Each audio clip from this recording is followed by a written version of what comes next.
Son las 6:14 en Caracas, Venezuela. Hace unas horas, Jorge Rodríguez, presidente de la Asamblea Nacional Madurista, ha pedido romper relaciones con España tras la resolución que insta al gobierno a reconocer a Edmundo González como presidente electo de Venezuela. Escuchemos. Aprueben una resolución, que la plenaria apruebe de manera perentoria, instando al gobierno de la República Bolivariana de Venezuela para que se rompan de inmediato todas las relaciones diplomáticas, todas las relaciones comerciales, todas las relaciones consulares, que se vayan de aquí todos los representantes de la delegación del gobierno del Reino de España y todos los consulados y todos los cónsules, y nos traemos a los nuestros de allá, que se queden ellos con sus asesinos, con sus golpistas, con sus fascistas, con sus violentos, que se queden ellos con esa caterva. Jorge Rodríguez, romper relaciones con España, que se traigan todos los representantes que hay, cierren los consulados. ¿Lo harán? Es la pregunta. Alejandro Hernández, periodista, director general del diario digital La Gran Aldea, con nosotros. Alejandro, bienvenido. Y Dani, un gusto estar aquí. Tenías días que no nos visitabas aquí en el estudio. Es verdad, es verdad. Bueno, pero hemos estado decantando lo que ha venido pasando en Venezuela. Es que son días muy movidos y hay que aparecer cuando la información está más clara, ¿no? ¿Romperán relaciones?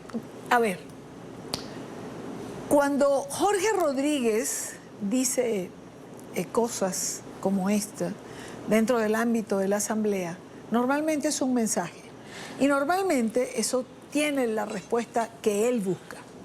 ¿Eso puede ocurrir?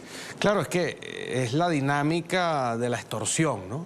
Es el gobierno, el régimen de la extorsión. Ellos se manejan como la mafia.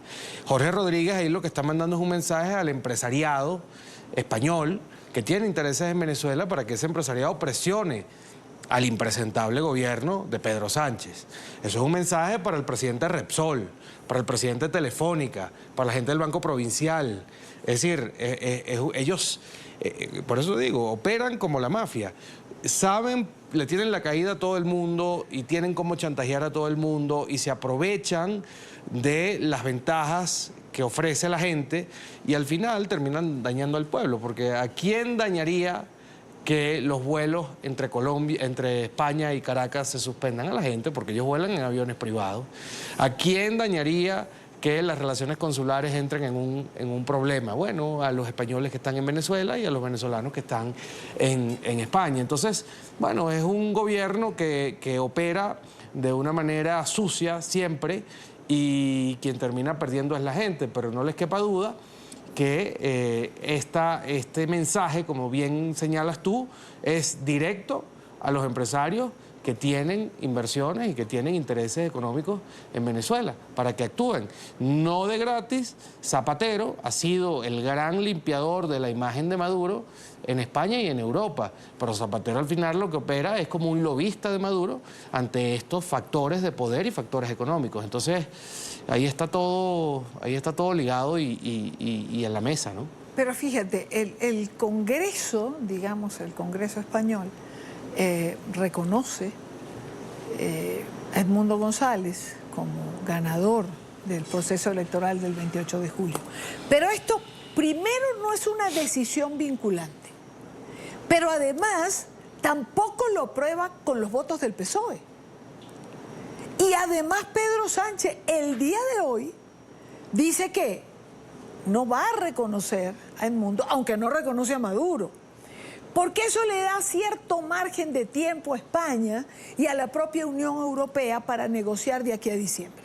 Bueno, es la idea también de amedrentar, de tener narrativa, de volver con esa tontería de la colonia, de que creen que son un imperio, de que los votamos de estas tierras hace 300 años. Es un poco también el discurso para la galería, pero obviamente tratan de meter miedo y tratan de atemorizar a los funcionarios diplomáticos que están en Venezuela, tanto de España como del resto de la comunidad internacional.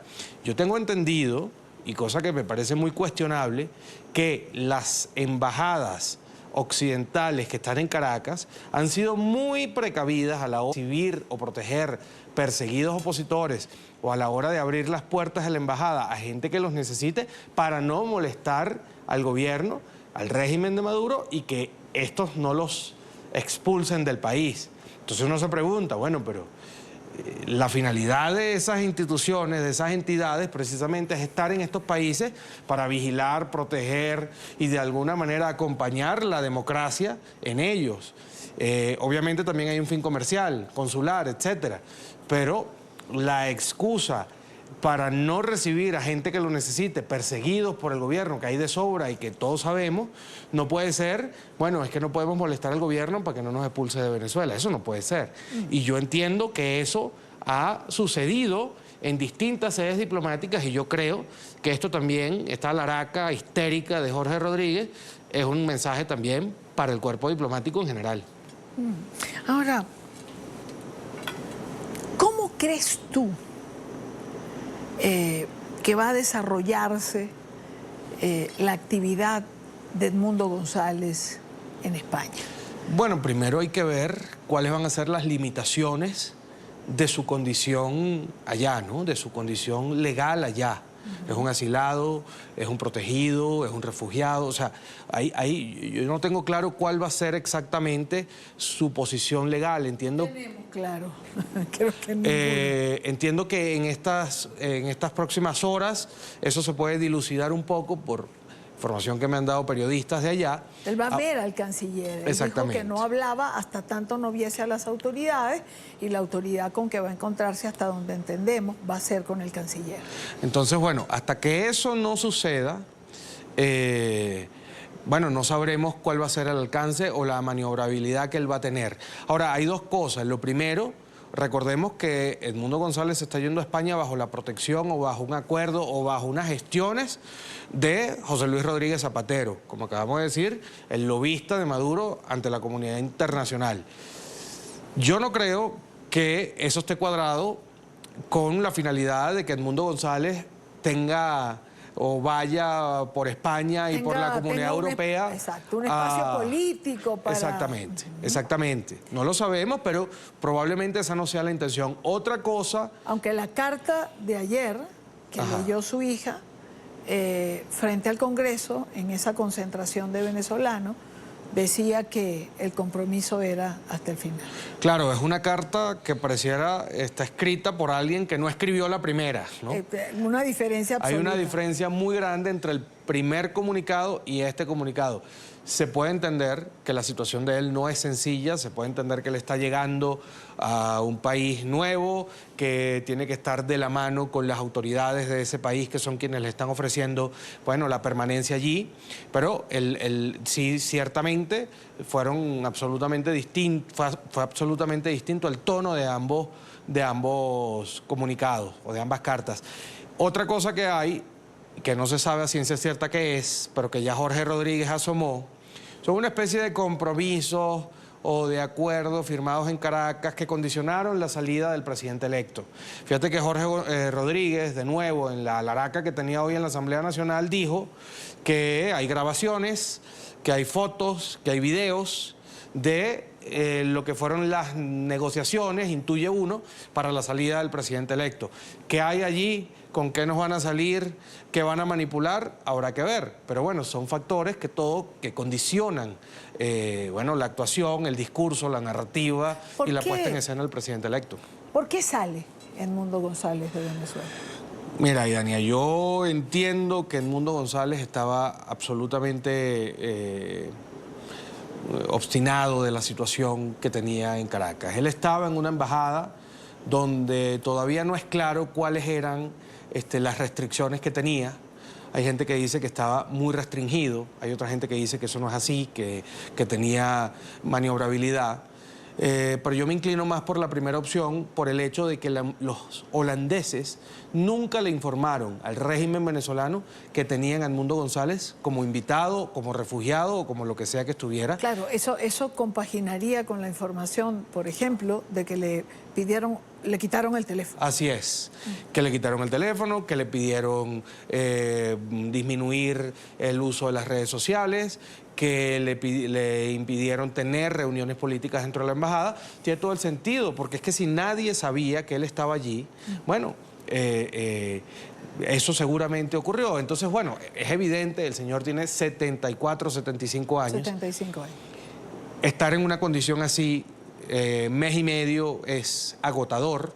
Y yo lo que entiendo es que él buscó una salida para ser útil y también para, bueno, de alguna manera deshacerse de esas restricciones que él tenía.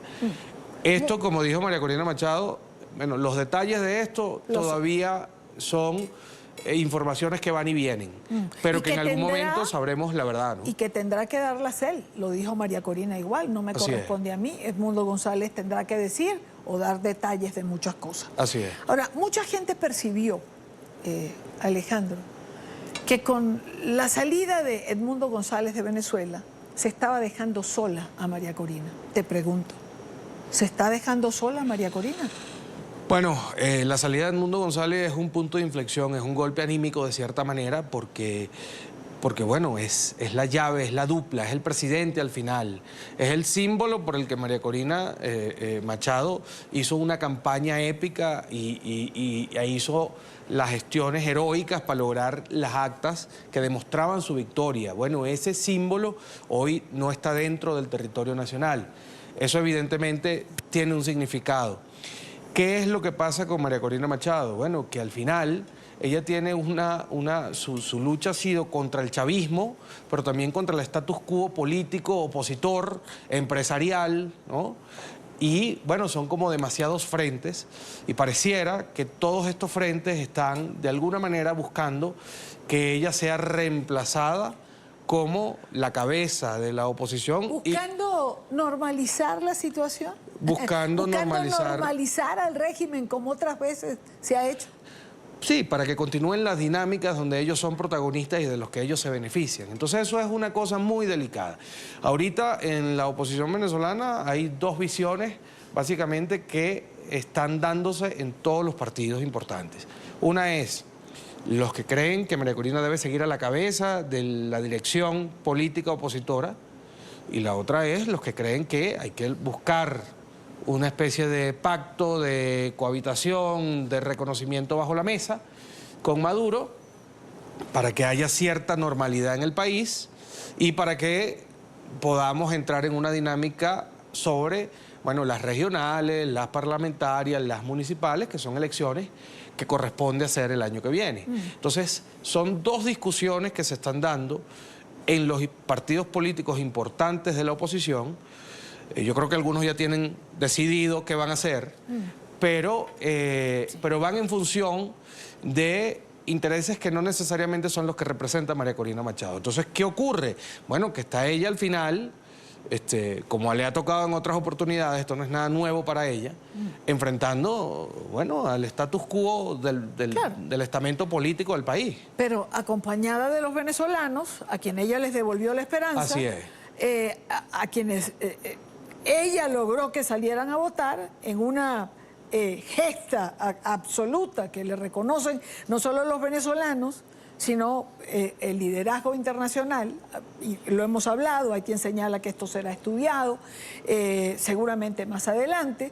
¿A quién va a sacar la oposición a votar en elecciones del Es que es lo más grave, es lo más grave. ¿A quién va a sacar si ni siquiera han reconocido el 28 de julio? Perdón que insista, pero es lo más grave. Lo ocurrido el 28 de julio, el fraude gigantesco perpetrado el 28 de julio, mata el voto en Venezuela.